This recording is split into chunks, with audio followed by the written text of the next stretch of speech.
A little over a year ago, we started looking at ways to improve our Facebook Messages product.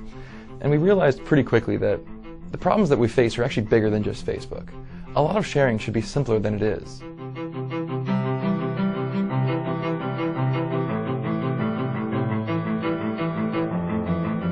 When I want to reach out to my cousin Danny, I have to use text message because he just graduated high school and that's all he really uses. My grandmother, she only uses email. I can't send her a Facebook message and expect her to get back to me.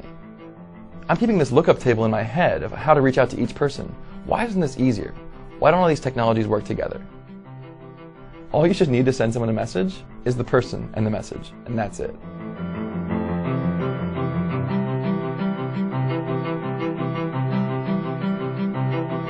People should share however they want to share. And if they want to connect via email, they should be able to do that. So we're giving every user of Facebook the option of getting an @facebook.com email address. This product isn't email, but it allows people who do use email to connect with the rest of us. We've modeled this entire system after chat. There's no subject lines, there's no CC, there's no BCC. When you press the enter key, it sends your message right away in real time.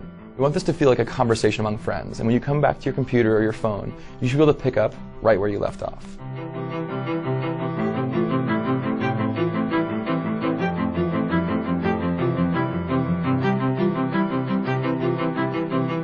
It's always seemed like a problem to me that when I look at my email, occasionally I see a message from my mother sandwiched between a bank statement and a bill. We should be able to do better than that. So we created the social inbox. When you log into Facebook and look at your messages, all you're going to see by default are messages from your friends and their friends, and that's it.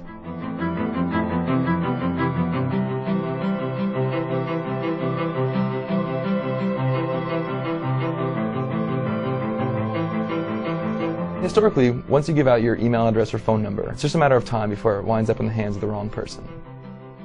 And your only options at that point are to change it or live with a compromise. We believe people should have control over what gets delivered to their inbox, no matter what the medium.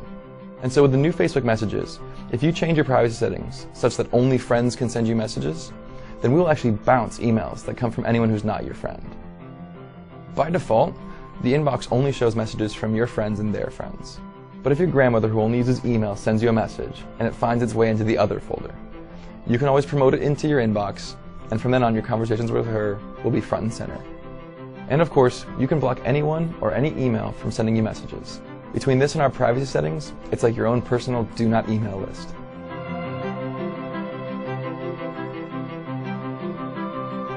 The most important part of messages is context. Email is organized by subject lines. But when we looked at the subject lines for Facebook messages, the top 3 were no subject, hi, and yo. It's not a great way to organize conversations. We decided to organize conversations around people, not subject. It also made sense to bring together all the different conversations you've ever had with one person into a single thread. Whether those happen in chat or SMS or email, those all now live in one place. If you want to reach out to your friend via text and they want to respond via email, that's possible. If you want to use chat while they're using Facebook messages, that'll work too. And all those different communications will all live in one conversation. Imagine you had the entire history of your conversations with your boyfriend or your girlfriend. I mean everything from, hey, you want to get coffee later, all the way to, you've got to pick up the kids tonight at soccer practice.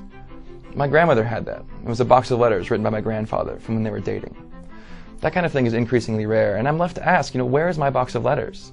It's locked up on a phone, it's locked up in email, it's not in one place. Until now.